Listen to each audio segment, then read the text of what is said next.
All right, this webinar is being recorded. Thank you all for joining us today.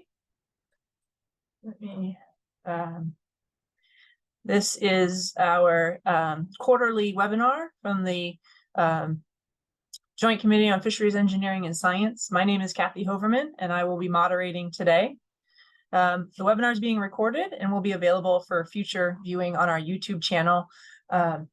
You will see where that's located on my next slide here. I've got the web address, so feel free to Google that or take the address right from it. And our webinars are, like I said, quarterly. This is the third one of 2023. And we're really excited to continue these conversations about fisheries engineering, aquatic organism, dam removal, fisheries improvement, stakeholder engagement, and lots of other related topics. Here is where you can find information about our committee. And then also you can go ahead and Google, or on YouTube, you can search for Joint Committee on Fisheries Engineering and Science and find our previous webinars.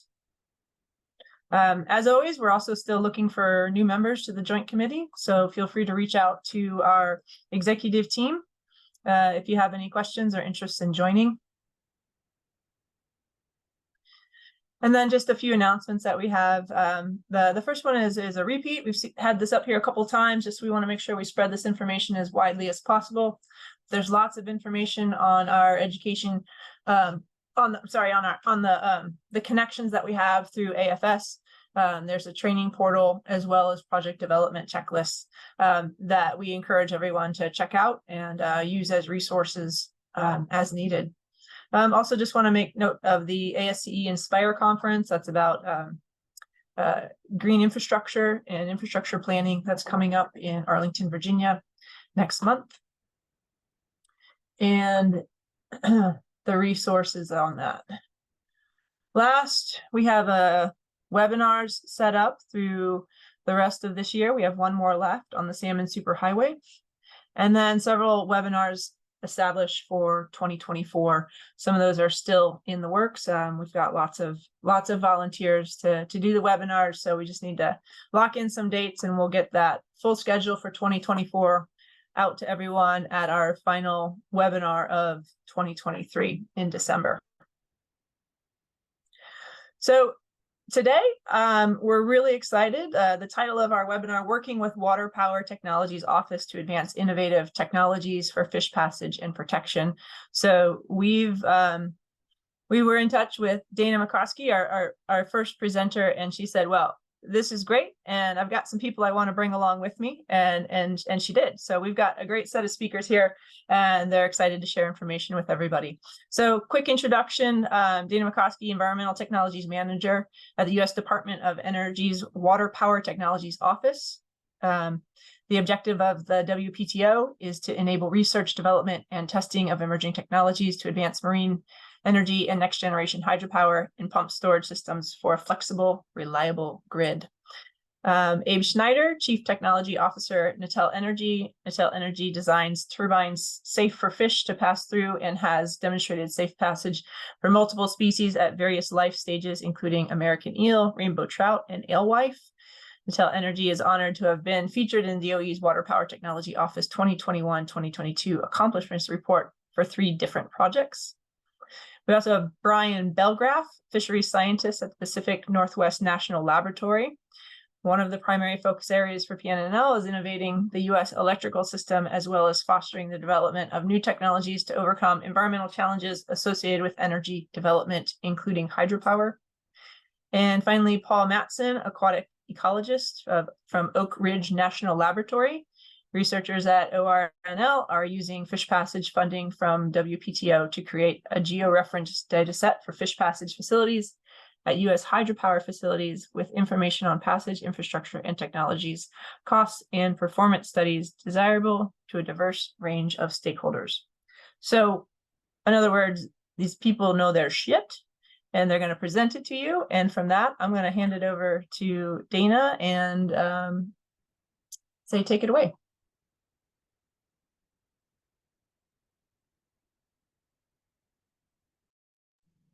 All right, I'm hoping you can see my screen and hear me. Um, Thank you so much for inviting me here to share and for my co-presenters. I think this is a great opportunity to just give a little bit more information about what the Water Power Technologies Office is, what we're doing. At the end of the day, we're a funding agency, so we're stewards of the taxpayer dollars. We invest them in R&D. So people should come to us if they are interested in getting funding or if they're interested in the things that we're funding and using them. We have a large focus on commercialization and in my portfolio on fish passage. And maybe this will work. All right. So I wanted to lay out some background. We're going to be focusing on funding coming out of the hydropower program. Probably people on this call are very aware that there are about 90,000 dams in the US and just under 2,300 produce power.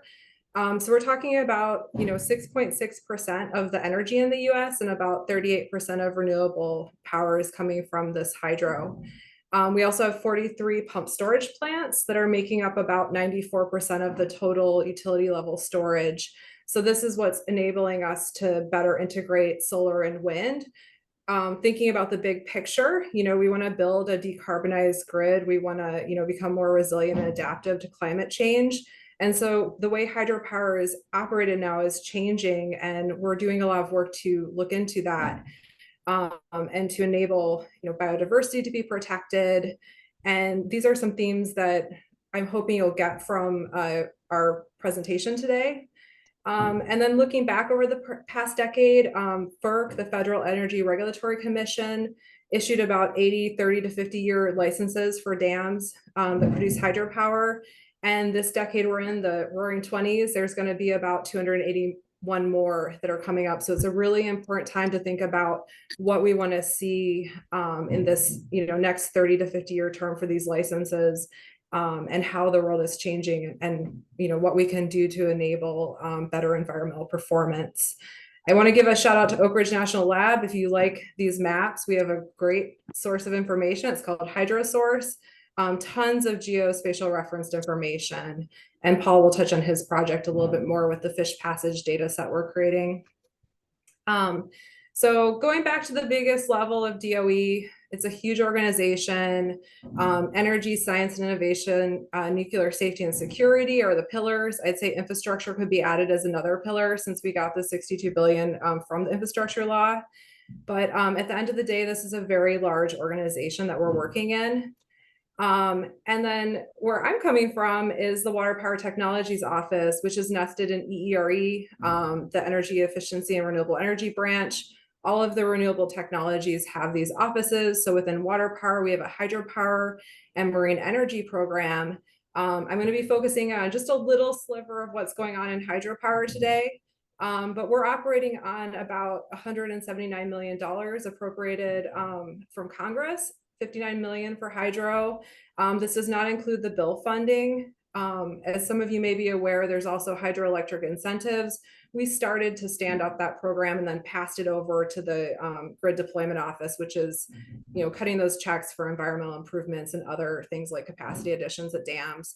So lots of different programs within DOE kind of touch on hydro, but we're going to focus in on the hydro program in WPTO.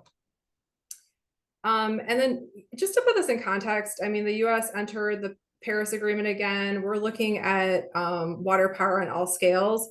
So our scope is very broad. And so think about that in the context of the information I'm laying out here. But we're doing everything we can to get on board and to enable this renewable energy transition. This is a lot of information, but I wanted to lay out the way our hydropower program is organized. There's 5 main areas here. The one that I'm going to be talking about is related to environmental and hydrologic system science. And I wanted to underscore that this environmental work, along with work with data analytics and workforce development that we're doing, is foundational to all of these other portfolios, including like innovations for low impact growth, things like developing non-powered dams, all of our grid work, and all of our fleet modernization, maintenance, and cyber work. So we're really consultants across the portfolio because we realize everything is connected to the environment. And I'll have some more information about this in a moment, but at the end of the day, we have these 5 thematic areas in this portfolio: monitoring technologies, mitigation, metrics, climate and hydrologic science, and specifically methane emissions from reservoirs that we've had come to the top and have highlighted and are focused on in our multi-year program plan, which goes through FY25. And a lot of the fish passage work is really nested in this monitoring and mitigation area, where that's the place where we've highlighted the work. So if you want to know more, I would say go and check out our multi-year program plan. It's pretty high level, but it does state our priorities for the next couple of years. And this is a great source of information to see, like, across the portfolio, what the different programs are working on and the different activities. People always want to talk about funding. This is a great thing to engage DOE on and WPTO because we are a funding agency. And so what we have here is a list of the different funding mechanisms on the y-axis and what it is appropriate for on the x-axis. So from early stage research all the way through like commercialization and market adoption. We direct fund the labs.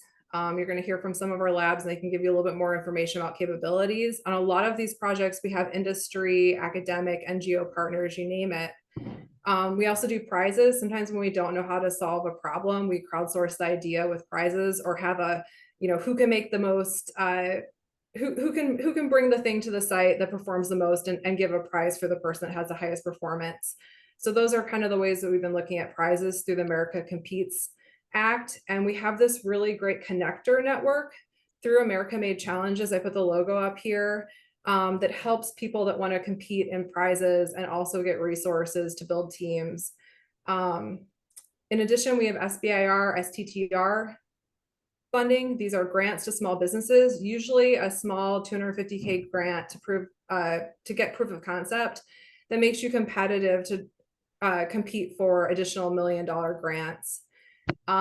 We have this EDA network that helps, it funds startups and groups involved in renewable energy. I'd say check it out. We have a bunch of other mechanisms, from like interagency agreements. One that we've used really to get new performers in recently was giving funding to NSF to add scope of work for professors or people in academia that have never received government funding to work on water power specific topics, like hydrology and climate was one of the topics there, in marine energy. We also offer lab technical support to public and private sector. This is getting one of our national labs to address your problem. Maybe Brian can talk a little bit about that because he's performing technical support to tribes. And then kind of like the bread and butter of our office are these cooperative agreements, FOAs, or funding opportunity announcements, FOAs as people call them. And this is our negotiated scope with industry performers that are very well suited for traditional R&D. And Abe can talk a little bit more about this since he's had quite a few different FOAs with us. But I did want to point out, I can drop this in the chat after I'm done talking, but these SBIRs are an ongoing every year thing. We're getting ready to open one up, so I would say be aware of it. We have a recorded video that's going to be posted on the website soon that gives a little bit more information about what SBIR is and how to get SBIR funding. It can be a little daunting because all of the SBIR for all of DOE is rolled into one announcement. But we're happy to talk to people at any time about any of these things. And I just say, we're here to engage with you, your company, your university, yourself. You can have a one-on-one with DOE. Like, we're here to provide customer service and to educate the public on what our resources are, and also to hear about what your challenges are so we can use the mechanisms we have to design a program to meet the needs of the community. So I'm going to focus a little bit more about new announcements, not the ongoing work we have. We have a bunch of other projects. I'm just going to say we've got work with eDNA, developing robots to measure water quality. I mean, you name it, lots of different work. But the new stuff that we have going on that we were able to award from the bipartisan infrastructure law funding includes a topic area on fish passage. This was lab direct funding. We're developing a self-powered tag, looking to improve our ability to understand strike injury and mortality from entrained fish. We're updating this resource that EPRI and I think Alden originally developed the EPRI report, we call it, but it's all the information on turbine entrainment and survival as a resource. Paul's going to talk about the fish passage data set, and we have 3 projects providing technical support to tribes. And that's just, you know, having the tribes tell the labs what they need help with and bringing tools from the labs and expertise to help them solve their problems. We have this really great project maps. I can drop the link for that in the chat, but it's a way you can go to our website and just kind of look up by state or topic area what projects we have funded. And it's pretty comprehensive, but not updated this past year. And then really recently, I talked about the FOAs. Abe's going to talk about his past award probably and some of the new awards that they're setting up maybe if he wants to. But we were really lucky to be able to invest even more than we had planned, like drawing from multiple years appropriations into this fish passage and protection topic area. This is a similar topic that we've run before, but we see a lot of connection between the R&D for developing these technologies and these FOAs, and how we can use these cooperative agreements to really, like, you know, get things from concept to deployed. And so we have awards to EPRI. They're going to evaluate fish heart, marine C2. They're working with some AI to better understand monitoring. I'll let Abe talk about his awards. Percheron Power and UMass Amherst are working with a variety of resource agency and industry partners to enable design and testing of innovative fishway tech. So lots going on there. I wanted to kind of pivot into one of the ways that we get feedback. We host these environmental summits. We have switched from doing it in person to hybrid. And so we're opening up the channels to be able to get a lot of feedback from people on what R&D needs are. And this can influence our strategy. It's just one way of, you know, constantly getting in touch with people and hearing from them about what their R&D challenges are. And we're going to be setting up a website that has a lot more information on it on DOE's site, hopefully pretty soon. But right now there's some information available on PNL's website. They've helped us facilitate this for a number of years. And we're looking to do another summit in 2025 and some workshops this next FY, or the one we're in, I guess. And one of the topics we want to talk about is fish passage. So if you're an expert and you want to tell us what you think, what the priorities are, what you need to do your job better as far as like science, data, tech, this is a great opportunity. Please let me know. I will put you on the invite list. And then just to show you this, we've added more information to this because we actually took a questionnaire to a meeting and got more information. But if you look at the list here, this is kind of like what we've been hearing from the last couple environmental summits on what the research needs are. You can see fish passage and aquatic ecology has risen to the top, and specifically data from field testing and monitoring. And if you look back to some of the things we've recently funded, you can kind of connect the dots as to like what we've been hearing over and over again, that there's really a need to advance the science and technology in this area. So hopefully more on this soon. And then, you know, as I'm closing here, I just wanted to say that we are developing some really amazing STEM programs. We have a group that's working on workforce. This is just one example. Pacific Northwest National Lab has been doing the Salmon Summit program, where they're, you know, looking at school curriculum for middle schoolers, working with teachers and using tools from the labs to make a more robust learning experience. And in this case, using JSATS tags, helping fish be raised in classrooms, bringing kids out to the lab by the river, tagging fish, and helping teachers and students understand the data so that people understand their resource. But if you have ideas for STEM work, I'd love to hear more. We've just kind of developing some more of these programs. And yeah, you can see by the look on this kid's face, like fish make you feel that way. So I think that's why we're all here. And I'm just gonna give you this QR code. It can connect you to our newsletter. Feel free to email me, to follow WPTO, or look at our website. I'm happy to follow up with anyone or your group, like I said. So that is my presentation. I think we're going to hold most of the questions to the end. And so I'm going to turn it over to Brian here. So thank you so much for your attention, everyone. Great, thanks, Dina. Well, we're shifting to Brian. In case you didn't see, the chat is where you can start loading your questions. But yeah, as Dina said, we're going to hold off actually answering them in discussion until the very end, after all of our presenters have gone through.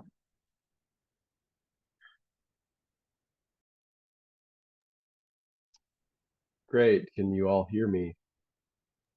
Yeah, sounds good, Brian. Great. Thanks.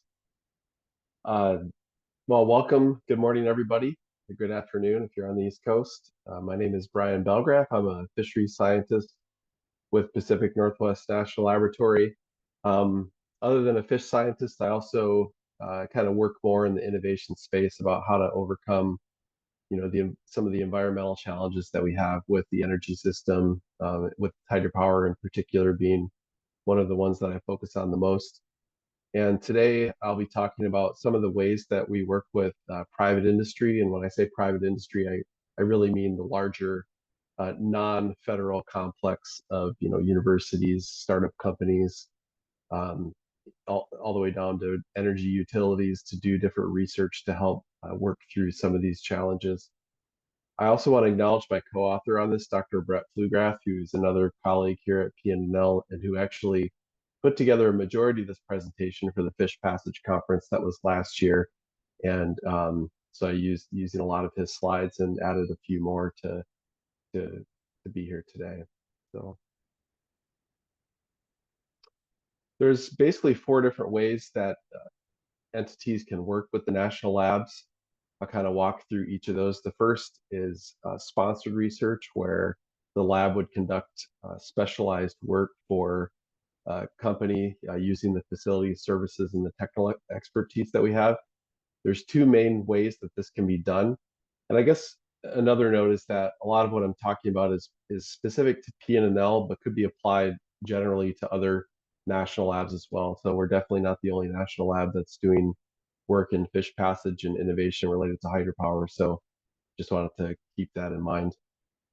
One of the agreement types that we have is called the strategic partnership projects, and another one is called the agreement for commercializing technology. The strategic partnership projects are a little more stringent in that they require upfront funding by the company that covers all the costs. The company assumes the risks, and the Department of Energy would have to approve the changes. The reason this might be beneficial in some cases is that sometimes companies are looking for third-party evaluations of a technology that they have, and they need an unbiased source of evaluation to really understand how it works before they proceed to full commercialization. Another type of agreement is called the agreement for commercializing technology. This is a little more flexible contract mechanism where the terms and conditions are negotiable, the payment terms are flexible, the risk is shared between the national lab and the company, and then we can use the sponsor's terms or the company's terms as a starting position. And then in both cases of these different types of contracts, the company can own or access the intellectual property that's created by the laboratory staff. Another type of research that we work together on is, I guess we term collaborative research, where the companies and the labs are working together on joint research and development under a joint statement of work. This is typically done through what's called a cooperative research and development agreement, or a CRADA. In the CRADA, each of the entities, the lab and the company lay out how they're going to work together on that joint statement of work. And then the intellectual property, again, the company gets an option to exclusively license the intellectual property. And companies might do this because they want to have intellectual property rights as they develop their business case and make plans to develop a business around a technology. Now I'm going to go into some examples of how we've worked with some different companies over the last few years. One of these is a challenge prize that was called the Fish Protection Prize that recently ended. This was a Water Power Technology Office led challenge prize to get industry to pitch in ideas. We started off with about probably 20 or 30 different companies that put in applications, all to kind of innovate different solutions, designs, and strategies to protect fish at water infrastructure. Out of that 20 or 30 initial applications, we had 3 finalists. One was Alden Labs had an idea for creating a fish protection screen that was based on the geometry of the gill rakers and manta rays. So we evaluated that technology with computational fluid dynamics model. We also did a market assessment to see where that technology could be of most use. We also worked with a company on the right here with Prometheus Innovations. They had an innovative idea to coat underwater netting with a certain type of environmentally friendly coating so that underwater nets could be easily determined if there's any holes in the nets. So you could use an acoustic camera to see quickly if a large underwater net had any holes that might be reducing its effectiveness for guiding fish to different fish guidance applications. We also worked with Natel Energy on a technology that they have been developing called the Center Sender. And this technology uses an electrified bar rack guidance device to redirect fish to the safest place within hydropower turbines for passage. And we recently published an article with Natel Energy on that technology. So if you want to learn more about that, you can see that publication. There's also some more competitive funding options that are available through the Water Power Technology Office. This one was to look for technologies that can improve the environmental performance of low head hydropower in-stream hydrokinetic technologies.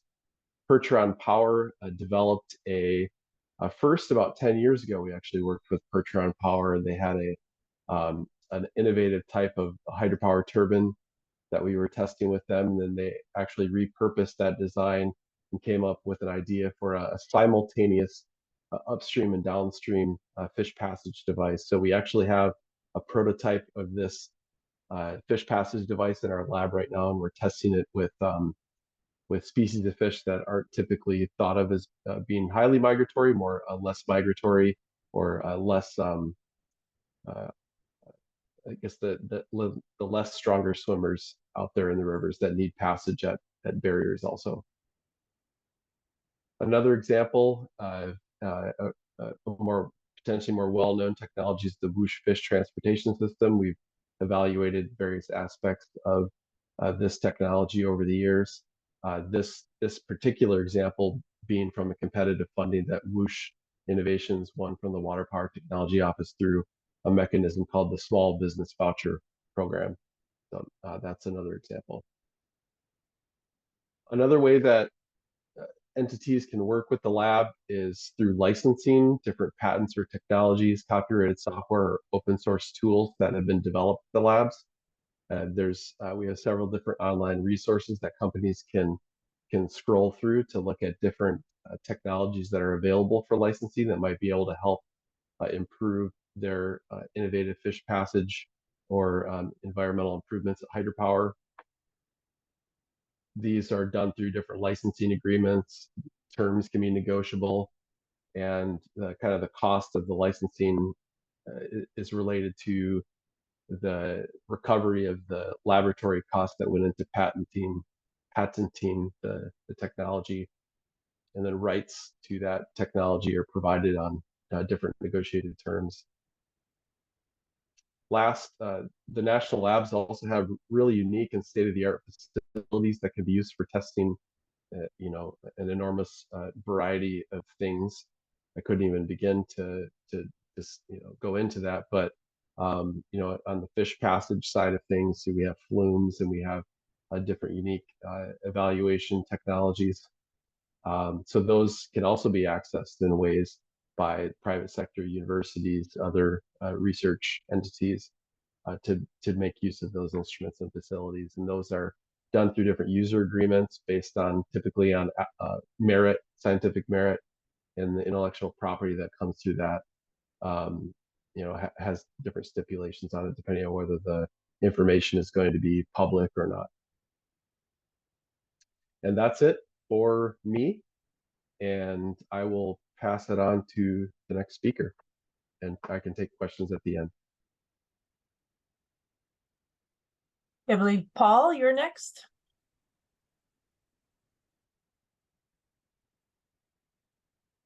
Hi, how's everybody doing? Let me get all this set up. Are you seeing my screen? Yes. Okay, terrific. Hi, I'm Paul Matson. I'm an aquatic ecologist at Oak Ridge National Laboratory in Knoxville, Tennessee. And I'm going to talk to you today about lab-directed funding for fish passage research and give you an example of a project that I'm currently leading right now on that. And so, as Dana had mentioned earlier, one of the mechanisms for funding is foundational lab R&D, and it's lab directed. So a funding call will come out saying that the Department of Energy, in this case, Water Power Technologies Office, is interested in these certain topics, and please submit project ideas to that. And so this is focusing mostly on the early technology readiness levels, so early research development and things like that. Now, people may not be familiar with the National Lab Network. I know I wasn't 4 years ago. And so here on this slide is showing you a map of all the different national labs that we have. There's 17 labs in total. And each of these institutions is a highly collaborative research institution. So we do a lot of different things, but we do a lot of those things while working together, both within each lab as well as on multi-lab projects, where we're bringing experts together to try to explore and better understand these different issues. And as Brian had mentioned, the national labs, we have a lot of capabilities, and these capabilities vary depending which lab you're looking at. So in terms of hydropower work, Oak Ridge National Laboratory and Pacific Northwest National Lab, we do a lot of work within this space, but other labs definitely contribute to it as well. So just giving you an overall sense of the national lab system. So depending what area you are in, we're available to interact with. And the way a lot of these projects get spun up is really through dialogues, where there's certain areas, certain gaps in our knowledge, and we'll start talking to people, start talking to the community, whether it's at scientific conferences or people are just looking us up and being connected through a professional network to try to develop some of this work. And so, for instance, fish passage at hydropower developments. We know that hydropower dams impede fish migration in rivers. And we know that information on passage and protection measures is incomplete at the national scale. There's smaller regional data sets that have been compiled, and there's been some really great ones that have come out recently, but nothing covers us from coast to coast yet. And so this data would be very valuable to have to a wide range of stakeholders within hydropower, people within industry, regulators, management agencies, and other stakeholders, to have one place where you can go and find out what is the distribution of fish passage, what types of technologies are in different places, to better understand how we can connect more of these waterways. And so, as Dana had mentioned earlier, we make a lot of really great maps at ORNL. We have some really great geospatial scientists, and in terms of working with large data sets. And so here is a map that we have, which is showing all of the hydropower developments in the United States, where we have identified, we're calling these unique hydropower features, just over 3,000 potential barriers related to hydropower that could impede fish migration. And that's what each of these red points are. And you can see we've broken it down into 2-digit HUCs, looking at large watersheds. And so what we can see is these are spread across the United States. So we know what each of these points is. We know the hydropower operation that's going on there. We know its capacity, a lot of those characteristics. What we don't know is, do they have fish passage? So that is sort of a first level question that we want to answer is for each of these dots, do we know if fish passage is present? Yes or no? If it is present, what kind of technology is there in the various characteristics, and just getting more information about that and trying to figure out how do we compile all of this information. And so in order to do that, we spun up a project working with other organizations to try to help. You know, we brought our knowledge to the project, but we needed to reach out, especially looking towards fish passage engineers. So we started this project working with fish passage engineers from U.S. Fish and Wildlife Service, from NOAA, and hydropower experts from the Low Impact Hydropower Institute to try to develop a database where our objectives were, we want to be able to accurately and effectively identify and describe fish passage facilities at hydropower developments.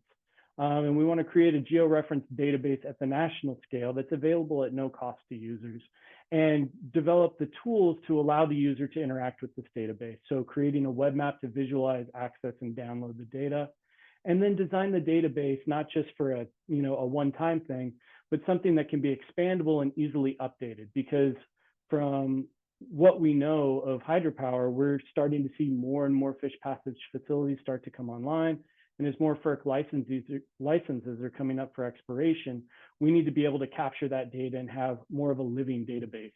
And so our approach for doing this is we want to engage with stakeholders, both to make sure that we get the correct information to have in this database that's going to be usable to a broad community of stakeholders, and just to try to access as much of this information as possible.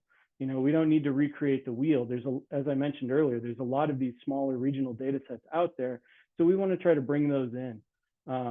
And so as additionally part of the project, we're looking to georeference all of these facilities and analyze network connectivity. We want to know how many of these hydropower facilities are upstream or downstream, and what type of passage do they have present, which could help facilitate more basin scale types of planning. And trying to compile as much publicly available data on fish passage technologies, as well as estimated cost information. We've done a little bit of that work previously. We want to expand on it and include it in this data set. But not all of the information is publicly available. Some things what we'd like to get is not publicly available, and it's a lot of information from industry. And so we're working on online questionnaires and other mechanisms to try to engage with industry to share that information with us so that we can include that in the data set. And then just once we have all this information, analyze high-level spatial trends in both technologies and costs, and then document these methods and disseminate the information, make it as open access as possible, so it can be used by the community with as few barriers as possible. And so that just sort of the scale, the types of data that we're trying to capture within this, on this graphic, each of these boxes represents a different parameter that we're trying to capture within the database.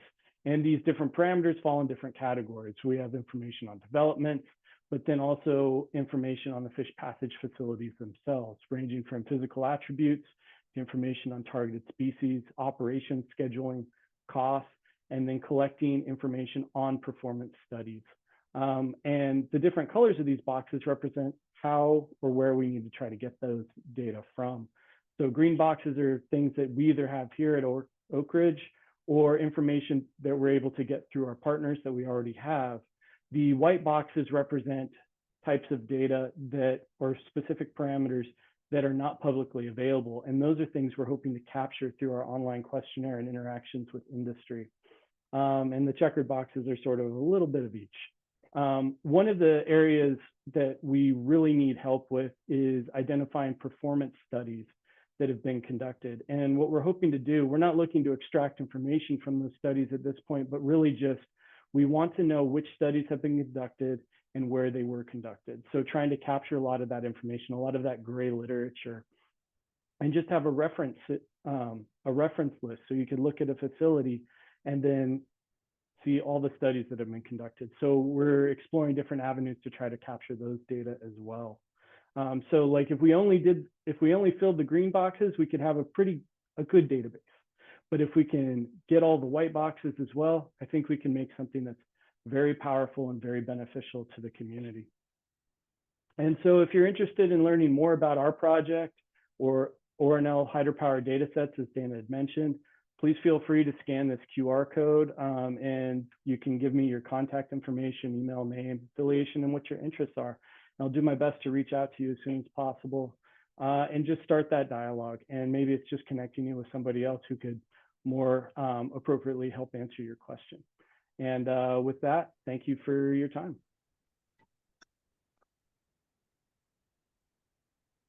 Thanks, Paul. We're tossing it to Abe now. So whenever you're ready, Abe. Okay. Hello, can you hear me and can you see my screen?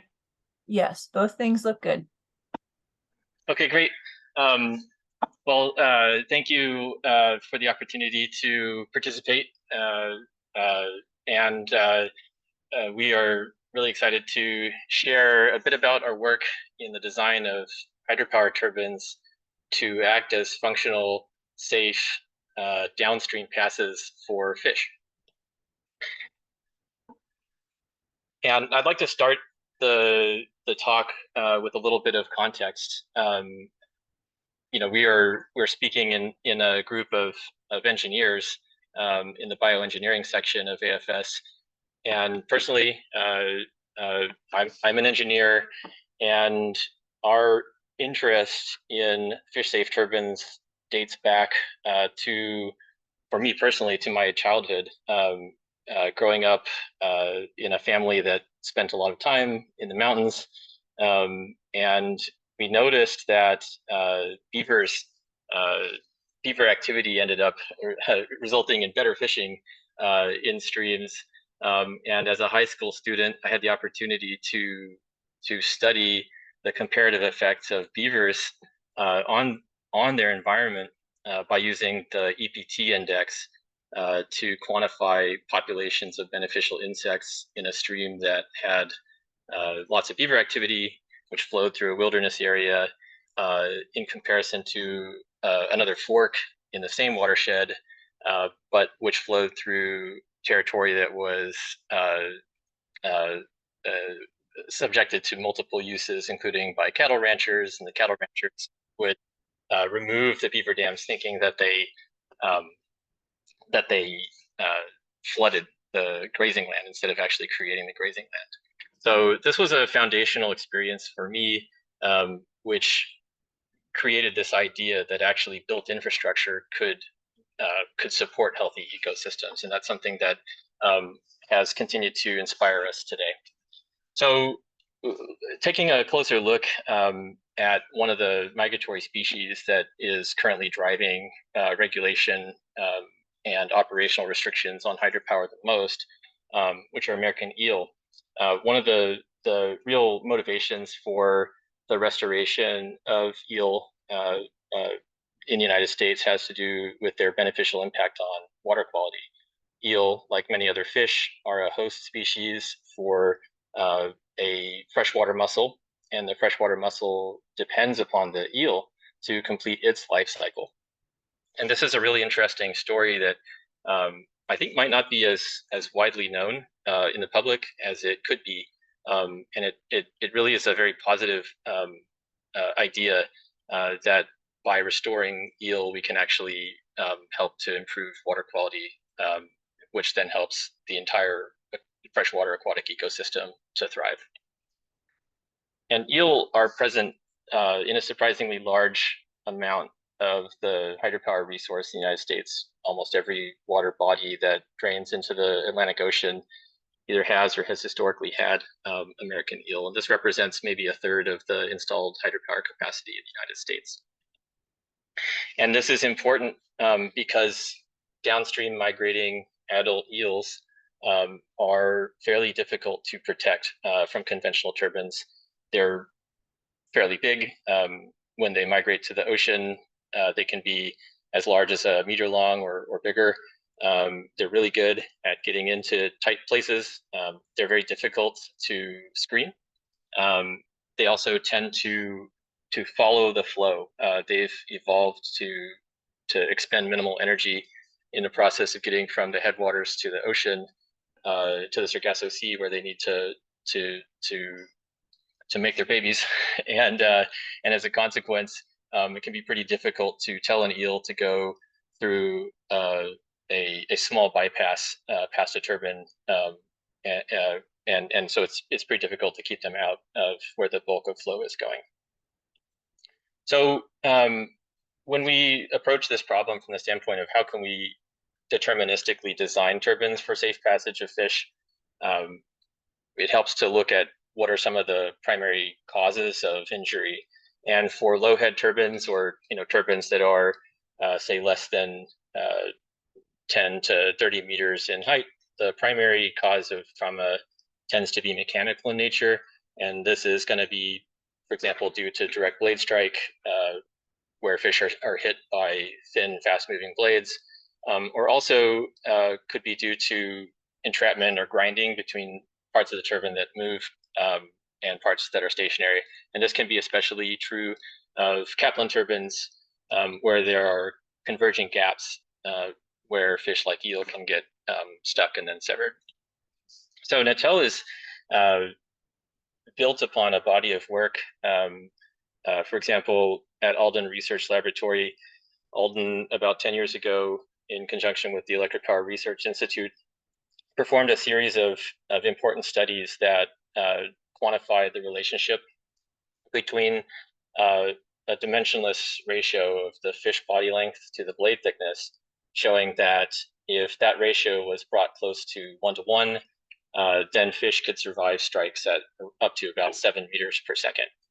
And if that fish length to thickness ratio increased substantially, for example, 25-to-1 L to T ratio, then you could see very significant mortality from the same strike speed.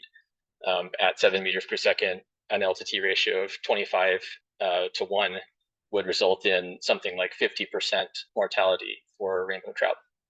So that early work is really exciting, because from an engineering perspective, it does show a way to improve the strike survivability of a turbine, but 7 meters per second is nowhere close to enough to allow for the replacement of most conventional turbines that are out in the fleet today with fish safe units. The strike speed can be 2 or 3 times higher than that in those types of turbines. And so Natel's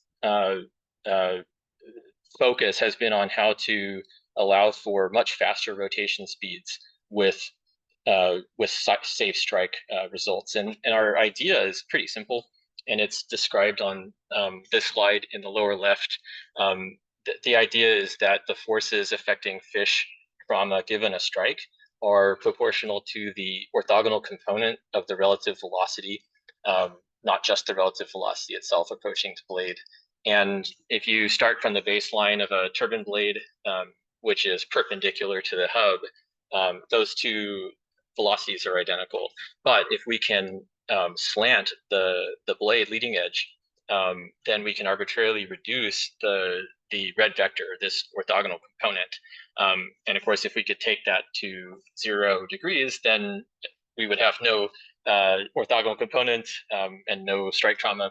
But of course, we would also have no turbine blade. And so, like all engineering problems, it's a matter of trying to find the best bang for the buck. And in this case, a slant angle of 30 degrees can allow for a 50% reduction in the strike velocity that would be felt by the fish. And this is a thesis that we tested returning to Alden Research Lab. We tested the idea that thick and slanted blades could substantially increase the survivable strike speed.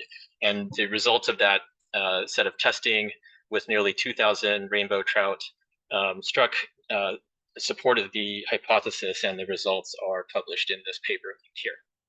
And the outcome of a turbine which is designed with this principle looks like the runner shown here in the upper right-hand side of this page. So basically blades that are on the order of 10 times thicker than a conventional turbine blade would be, and then they're also prominently swept forward in the direction of rotation, allowing for uniform strike survivability all along the leading edge. So we've tested this idea with multiple species, multiple life stages, with multiple sizes of turbines at this point. So the next few slides, I'll walk through some of that test experience. And I'm also including some icons indicating the projects that that were carried out with some support from the Department of Energy Water Power Technologies Office. So in 2020, we conducted a series of tests of turbine passage with American eel in conjunction with the Pacific Northwest National Laboratory. And the results are summarized here. We sent over 100 eels through a small turbine of only 21 inches in diameter, 55 centimeters in diameter, operating under 10 meters of head and rotating at just under 700 RPM, which works out to a tip speed of about 19.2 meters per second. And the eels that we sent through this turbine were in some cases longer than the turbine diameter itself. So the largest eel in the study was 65 centimeters long with the turbine diameter of only 55 centimeters. 100% of the eels survived their passage. We also had 100% survival of the control group, so 0 mortalities in this test. And which is exciting, but also we captured direct high-speed video of all the passages, and we were able to record about 90% of the individual passages with an eel passing through the turbine, as you can see on the right. And this data set has now allowed us collectively, the interested community, to know quite a bit more about the dynamics of passage of these animals through turbines, not just through this particular kind of turbine. And one of the examples of an idea that's been sort of discussed in the past is that eels can ball their bodies up prior to passage through a turbine. But in over 100 passages of these fish, we never saw a single eel go through in a ball. One of the most exciting things about this test was actually the fact that we were able to do a repeat passage test. So we sent all the eels that were not pulled for X-ray inspection back through the turbine under the same conditions. Oh, and I see someone has messed with my title. I'm sorry about that. This is the actual slide. I'm sorry about that. So these eels, of course, the idea with the eels is that they have to pass through potentially many hydropower plants on their way from the headwaters to the ocean. We conducted a test with the eels under the same conditions, passing them through a second time, and then we held them for 7 days, and we saw 0 mortalities and functional swimming behavior. So this is actually really exciting, and it opens the pathway to hydropower turbines that are neutral to the downstream migration of adult eels. And I'll talk about this at the very end of the slides, but we are excited to now begin the next step, which is to conduct in-field tests with the largest obtainable American eel, and then to monitor their post-passage migratory behavior in comparison to a control group. And that's work that will be done under one of the recently announced awards from the DOE, which is in negotiation now. So next, I wanted to talk a little bit about our work with rainbow trout. This is a fish which has been widely studied for turbine passage, and it's also the most heavily studied by us. On this slide, I'm summarizing 2 groups of tests that we've conducted, partially with the Pacific Northwest National Laboratory and partly at our own test facility. Basically, we've conducted tests with a 1.9 meter diameter RHT as well as a 55 centimeter diameter RHT at tip speeds between 13 and 19 meters per second, with LTTs of just under 3, with 100% survival in all cases. And lastly, I wanted to talk a little bit about another important migratory species, which are Alocians. We were able to conduct with Kleinschmidt Engineering a passage test of juvenile alewife or river herring at a project in Maine, which has been rehabilitated with an RHT unit. And this test was unique in a couple of different ways. One is that these fish are notoriously fragile. they're the kind of fish that if you look at them funny, they die. But we were able to design a test in which we totally minimized the handling and resulting trauma to the fish by using a 100% recapture method. This allowed us to avoid any tagging or marking of the individuals. And to do that, we used a 1 millimeter clear space wedge wire screen and a live trap at the outlet, which I'm showing in these pictures here. And we also retrofitted the turbine with a transparent runner housing, allowing for direct observation with 1,000 frame per second high-speed video, which hopefully you're seeing clearly here. And the really interesting thing about this is that, so these are LTT of 1.5 to 2.5 or so. And as would be expected, the fish are just sort of neutrally passing through the turbine. There's no evidence of severe strikes or fish being carried with the turbine blade. And this is exactly what we would expect based upon our prior tests and computational fluid dynamic simulations of these passages. And we were able to see up over 98% to 100% survival of these fish immediate and 48 hours delay. And the results of this are published in the North American Journal of Fisheries Management. But actually, one of the most exciting things about that test is that this test was done on a wild stream, and so there were naturally occurring organisms outside of the test fish. And in the course of just carrying out the test, we were able to capture a 40 centimeter eel, a 20 centimeter black bass, multiple freshwater crayfish, suckers, perch, and even surprisingly numerous freshwater mussels that passed through the turbine unharmed and were released back into the stream. And all these organisms passed through a 19 millimeter exclusion rack, which was historically required at the project. And so it's just interesting anecdotal evidence that these organisms are making it past such an exclusion system. But really importantly, they just pass harmlessly through this turbine. And that's really the point, is to allow for hydropower turbines to not worry themselves about additional potentially expensive mitigations to keep fish out and other aquatic organisms out of the turbines, but just to operate like they've always operated in a simple way, but without harming the organisms that choose to go downstream. There are now 3 different turbines operating. I already described 2 of them. The third one, excitingly, is in Europe, in Austria, and that turbine is shown here. So unlike the prior turbines that I've described so far, this one has 2 blades. And I wanted to highlight this, that really what we've been working to create is a design method for hydroturbines that are safe for downstream passage of aquatic organisms. It's not like a single turbine. It's really a method that results in the ability to design any shape for the circumstances that turbine is intended to operate in.